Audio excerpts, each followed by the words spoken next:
रात 10 बजे के करीब थकी हारी कावेरी घर पहुंची तो भाभी ने रूखेपन से कहा, दीदी तुम्हारा खाना ढका रखा है, चाहो तो गर्म करके खा लेना। कावेरी ने सिर हिलाते हुए अच्छा कहा और कपड़े बदलने अपने कमरे में चली गई। हाथ मुंह धोकर खाना लेकर वह कमरे में आई ही थी कि भाभी की बातें उसके कानों में पड़ी। अब तो हद हो गई है, रोज ही रात को देर से लौटना। कभी खाना खाया तो ठीक, नहीं तो ठीक। इन्होंने तो नाक में दम करके रखा है। मोहल्ले वालों की बातें सुन सुनकर तो मेरे कान पक गए हैं।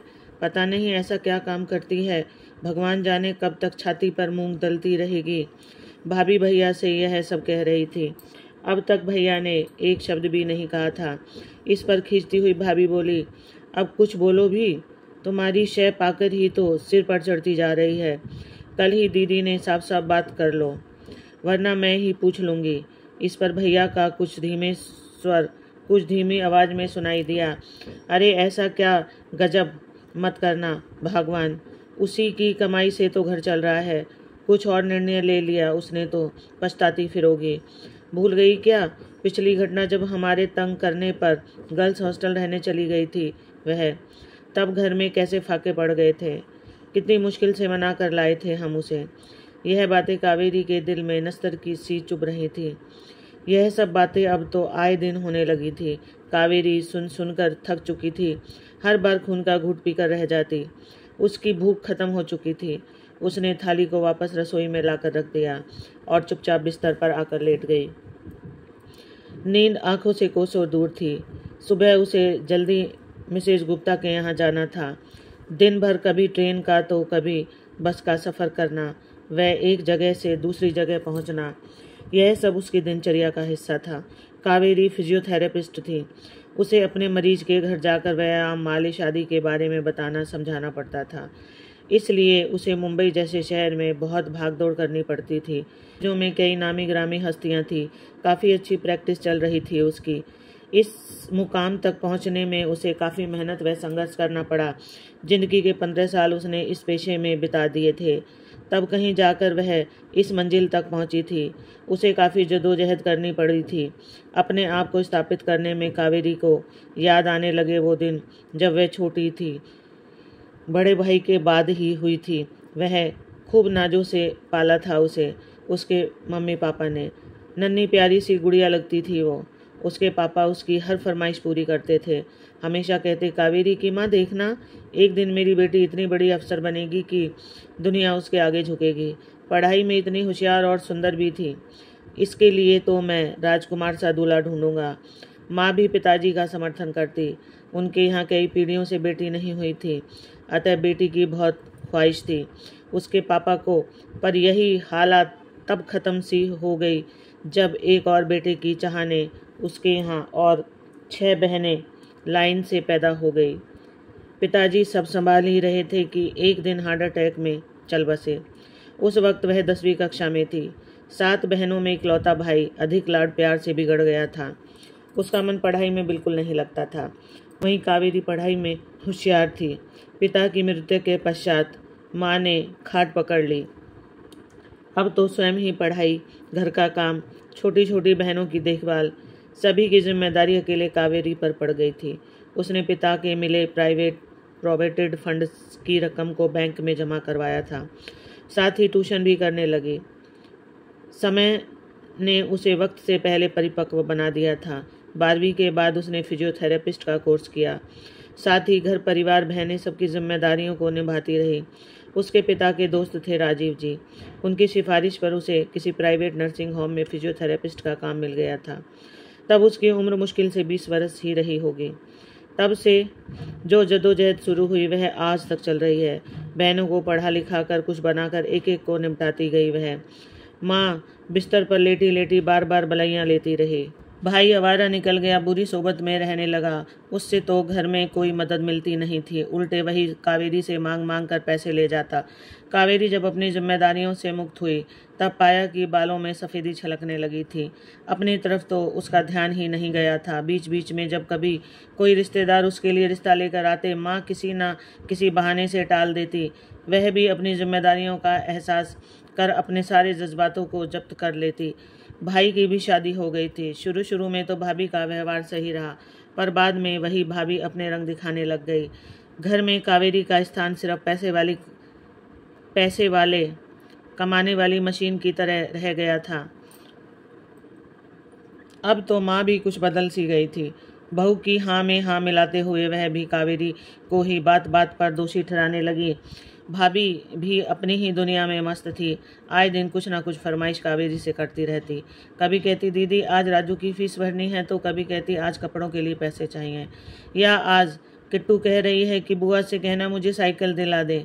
कावेरी भी भाई के बच्चों को माँ सा प्यार देती। अपनी सारी कमाई भतीजे भतीजी वह घर पर लुटाती। बहनों के खर्चे भी बढ़ते जा रहे थे। परंतु आज गुंजन के यहाँ तीज आई। आज रमा के बेटे का होने का फंक्शन है, उसके यहाँ सामान जाएगा। जबलपुर वाली बहन की मैरिज एनिवर्सरी है, उसके यहाँ अच्छा सा तोहफा लेकर भाई जाएगा। उसके लिए साड़ी, उसके सास ससुर के कपड़े, बच्चों के कपड़े, फल मिठाई जाएगी। उसका खर्चा आए दिन माँ की फरमाइशें कुछ ना कुछ लगा ही रहता। उसने कभी सोचा भी नहीं था कि उसे लाड़ करने वाली यही माँ उसकी अपनी सगी माँ इतनी बदल जाएगी। उसकी शादी का तो कभी ख्याल तक नहीं आया। ऊपर से कुछ कह दो तो घर में हंगामा। माँ का रोना धोना शुरू की। आज तेरे पिताजी जिंदा होते तो मेरी यह दशा न होती। मैं तो अपाइज हो गई हूँ, तुम्हारे टुकड़ों पर पल रही हूँ। मैं तो हूँ ही करमजली, मौत भी तो नहीं आती। माँ का बड़बड़ाना एक बार शुरू हो जाता तो रुकने का नाम ही नहीं लेता। वह सुबह एक कप चाय पीकर जल्दी निकल जाती और शाम ढले थकी हारी लौटती। भाभी से यह कभी नहीं होता कि जहाँ राजू किट्टू का टिफिन पैक कर रही हैं, वहीं उसके लिए भी 2 परांठे सेक दें। हर महीने घर के खर्चों के लिए सारी कमाई हाथ में रख दो। उस पर भी यह जलालत भरी जिंदगी। क्या यूं ही घुट घुट कर जीती रहेगी? क्या यूं ही चलती रहेगी जिंदगी? आखिर कब तक? सोचते सोचते उसकी आंखें लग गई। अगले दिन जब उठी तो सिर बहुत भारी था। मन नहीं कर रहा था तैयार होने का, पर घर पर रहकर भी क्या करती। दूसरे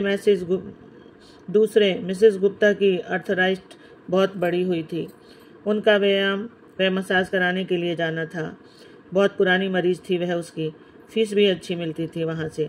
बेमन से तैयार हुई, एक कप चाय पीकर निकल पड़ी। उसके काम पर जाने के रास्ते में एक अनाथालय पड़ता था।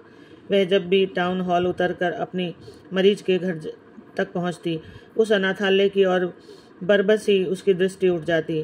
कुछ समय से 4-5 साल का एक प्यारा सा बच्चा अनाथालय के गेट को अपने नन्हे नन्हे हाथों से पकड़ के खड़ा हुआ था। उसे जाते टुकड़ टुकड़ देखता रहता। वह भी उसकी प्यारी सी मुद्रा पर दृष्टि डाले बिना ना रह पाती।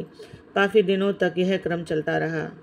एक दिन वह कुछ टॉफ़ियाँ लेकर उस बच्चे के पास पहुंची और बैग से निकालकर उसे देने वाली थी कि वह घबराकर पीछे मुड़ा और लंगड़ाता हुआ अंदर चला गया। कावेरी उसकी चाल को देखकर उसकी परेशानी समझ गई और काफ़ी देर तक वहाँ खड़ी रही। उसका मन उस बच्चे को देखकर व्यथित सा हो उठा और अनमनी सी वहाँ से चल दी। उस दिन अपने सारे काम तो उसने निपटाए, पर मन में किसी कोने में वही बच्चा, उसकी लंगड़ाहट, मासूम सा चेहरा आदि आंखों के सामने तैरता रहा। अगले दिन वह जब फिर से वहाँ से गुजरी, तब वही बच्चा उसे उसी मुद्रा में दिखाई पड़ा। वह यंत्र चालित सी उसके पास पहुंच गई। वह उसे देखकर पीछे मुड़कर लौटा नहीं। इस बार कावेरी ने उसे बैग से टॉफ़ी निकाल कर देने के लिए हाथ बढ़ाया, लेकिन बच्चे ने अपना हाथ नहीं बढ़ाया। कावेरी ने कहा, बेटा ले लो। इस पर वह तुतलाता हुआ बोला, आंटी डांटेंगी।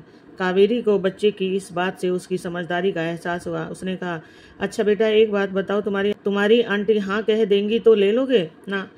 इस पर उसने हाँ में सिर हिला दिया। कावेरी ने पूछा, बेटा तुम्हारा नाम क्या है? बंटी, उसने जवाब दिया। कावेरी ने फिर पूछा, हमसे दोस्ती करोगे? उस पर फिर उसने हाँ की मुद्रा में सिर हिलाया। अब तो कावेरी का यह नित्य कर्म हो गया। वह दोनों मानो एक दूसरे की प्रतीक्षा में रहते। कावेरी के मन में मातृत्व की भावना हिलोरे लेने लगी। उसकी भी शादी हो गई होती तो उसके भी प्यारे प्यारे बच्चे होते। उसे वह बच्चा इतना प्यारा लगता कि उसने निर्णय ले लिया कि वह उसे गोद ले लेगी। उस दिन वह अपने एक मरीज जो कि वकील थे से मिली। वह गोद लेने के सारे नियम जाने। उस दिन घर लौटने पर वो विचारों के झंझवटों में उलझी रही। इस घर में रहकर तो उस बच्चे को पालना मुश्किल था, फिर वह क्या करेगी? उसी कश्मकश में वह घिरी रही। फिर भी कुछ फैसले उसने कर ही लिए थे। उसने घर वालों की चोरी से बैंक अकाउंट खोल रखा था जिसमें वह हर महीने रुपए जमा करती आ रही थी। अब तक तो काफ़ी पैसे इकट्ठे हो गए थे। उसने निर्णय लिया कि वह अपना अलग घर ले लेगी, चाहे छोटा ही क्यों न हो। इस निर्णय में मानो उसे जीवन जीने की एक नई दिशा मिली। उस रात वह बंटी को लेकर अपने नए जीवन के बारे में सोचती रही। वह निर्णय लिया कि कल सबसे पहला काम वह अनाथालय की संचालिका से मिलने का करेगी। अगले दिन वह उठी तो बहुत खुश थी। उसे यूं लग रहा था मानो सूरज की किरणें भी उसकी खुशी के साथ देकर दमक रही थी। वे तैयार होकर निकली। वह अनाथालय पहुंची। बंटी हमेशा की तरह अनाथालय के गेट के पास खड़ा था। उसे लेकर वह अनाथालय की संचालिका के पास जा पहुंची। वहां बंटी को गोद लेने की अपनी मंशा उसने जाहिर की। उसकी आर्थिक स्थिति, कामकाज आदि के बारे में विस्तृत जानकारी पूछी गई। इन सब से संतुष्ट हो उसे कुछ औपचारिकताएं पूरी करने के लिए अगले दिन बुलाया गया। उस दिन उसने अपनी पहचान के बिल्डर से मिलकर एक फ्लैट खरीदने की बात की। वह अग्रिम राशि के रूप में रकम जमा करवाने की बात हो गई। फ्लैट भी वह देख आई। फ्लैट पर कब्जा भी उसे जल्दी ही मिल जाना तय हो गया। अब समस्या यह है कि दिन भर बंटी के पास कौन रहेगा, कौन से स्कूल में उसे दाखिला दिलवाना सही रहेगा। इसका भी प्रबंध उसने कर लिया। पूरे दिन की आया का इंतजाम हो गया। स्कूल भी घर के पास ही था। वहाँ भी कावेरी दाखिले की बात कराई, फॉर्म वगैरह ले आई। अब बस बंटी का संरक्षण मिलते ही वह उसे घर लाने को आतुर थी। अपनी एक छोटी सी दुनिया शुरू करने के लिए जिसमें वह होगी। उसका मातृत्व की कमी पूरा करने के लिए बंटी होगा। उसे बेटा मिलेगा और बंटी को माँ। उस रात घर आकर उसने अपने निर्णय से घर वालों को अवगत कराया। सबके चेहरे पीले पड़ गए। भाई व भाभी ने बच्चों की दुहाई दी। कहा, क्या तुम्हारे भतीजे भतीजी तुम्हारे अपने नहीं, जो पराया बच्चा गोद लेने की सोच रही हो, वो भी जिसकी जात का पता नहीं, माँ बाप का भी पता नहीं। खूब रोना धोना हुआ। उसे तरह तरह से समझाया गया, रिश्तों की दुहाई दी गई, उसके दायित्व का एहसास कराया गया। साम दाम दंड भेद सब कुछ भी काम न कर सके। तब माँ ने रोना शुरू कर दिया। कावेरी तब भी नहीं पिघली। उस दिन पहली बार अपना मुंह खोला। किन रिश्तों की दुहाई दे रहे हैं आप लोग? मैं तो सिर्फ पैसे कमाने की मशीन हूँ। मेरे दर्द को कभी समझा आप लोगों ने? मेरी भावनाओं की कदर की क्या आप लोगों ने? मैं तो छाती पर मूंग दल रही हूँ ना। आप लोगों के मेरी वजह से मोहल्ले में आपकी छिछिलेदार होती है ना। मैं भी कभी विवाह योग्य थी, क्या मेरी चिंता हुई थी आप लोगों को? कहने को यह मेरी माँ है, पर इन 35 सालों में इन्होंने मेरे साथ जैसा व्यवहार किया वैसा तो सौतेली माँ भी ना करती। फिर भाभी के लिए तो क्या कहूँ, वह तो पराए घर की लड़की है। मेरा यह भाई, जिसे भाई कहने में भी शर्म आती है, क्या दायित्व निभाया उसने भाई होने का। जब से होश संभाला मैं तुम्हारी ही गृहस्थी को पाल लगाती रही है ना। तुम्हारा यह लाडला संभालेगा अब जिम्मेदारी। तब सारे नेक पूरे करवाना। अपनी बेटियों के जो मुझसे करवाती रही, जिन बेटियों का पक्ष लेकर मुझसे लड़ती रही, अब आए ना वो आप लोगों को संभालने। आपकी बेटियों ने भी जैसा व्यवहार मेरे साथ किया दुश्मन भी ना करते। सुबह से रात तक काम में अपने आप को डुबोए रखा। आज समय ही बूढ़ा बना दिया मुझको। क्या मेरे कुछ अरमान नहीं हो सकते? इसके बारे में सोचा कभी आपने? बहुत जी लिया आप लोगों के लिए। अब जीऊंगी सिर्फ अपने लिए और अपने बेटे के लिए। सभी को अब छोड़कर वह अपने कमरे में आई, अपना सामान समेटा और अगली सुबह का इंतजार करने लगी। अब वह भी अपने छोटे से आशियाने में अपने बेटे के साथ रहेगी। अगली सुबह जब वह सूटकेस लेकर अपने कमरे से बाहर निकली तो देखा बैठक में पूरा परिवार जमा था। बच्चे सहमे हुए खड़े थे। भाई ने बोलने के लिए मुंह खोला ही था कि तपाक से कावेरी ने कहा, बस मुझे और कुछ नहीं सुनना। मेरा निर्णय अंतिम निर्णय है और इसे मैंने बहुत सोच समझ कर लिया है। बच्चों की पढ़ाई के लिए मैंने बैंक में पैसे जमा करवा दिए हैं। यह लो पासबुक और चेक बुक। मैं नहीं चाहती कि आपके साथ यह निर्दोष भी सजा भुगते। और यह कहकर अपना सामान लिए वह तीर सी निकल गई, सबको हैरान छोड़कर। थोड़े दिनों तक वह हॉस्टल में रही। इस बीच उसे फ्लैट का कब्जा मिल गया। घर का जरूरी सामान खरीद कर घर को व्यवस्थित किया। अनाथालय जाकर सारी जरूरी औपचारिकताएं पूरी की और बंटी की उंगली पकड़ आ गई अपने घर। बंटी घर आकर बहुत खुश था। कहने लगा, आंटी यह घर तो बहुत सुंदर है। इस पर कावेरी ने बंटी से कहा, आज से मैं तेरी आंटी नहीं माँ हूँ बेटा। बोलो माँ। बंटी ने कहा, माँ। कावेरी ने उसे सीने से लगा लिया। उसकी आंखें नम थी। यह खुशी के भाव का संकेत था। कावेरी ने निर्णय किया कि वह घर पर ही ज़्यादा से ज़्यादा मरीज देखा करेगी ताकि बंटी के पैरों को भी ठीक कर सके। अच्छे डॉक्टर को दिखाकर उसने बंटी की तकलीफ के बारे में जाना और सही व्यायाम मालिश करना शुरू कर दिया। बंटी अब काफ़ी ठीक हो चुका था। उसका स्वास्थ्य भी अच्छा होने लगा था। कावेरी खुश थी अपने छोटे से संसार में अपने बेटे के साथ। इस कहानी के बारे में आप सभी की क्या राय हमें कमेंट करके बताइए। कहानी पसंद आने पर लाइक और शेयर करें। ऐसी ही अच्छी कहानियों के लिए चैनल को सब्सक्राइब करना ना भूलें। मिलते हैं फिर एक नई कहानी के साथ। तब तक के लिए नमस्कार। राधे राधे।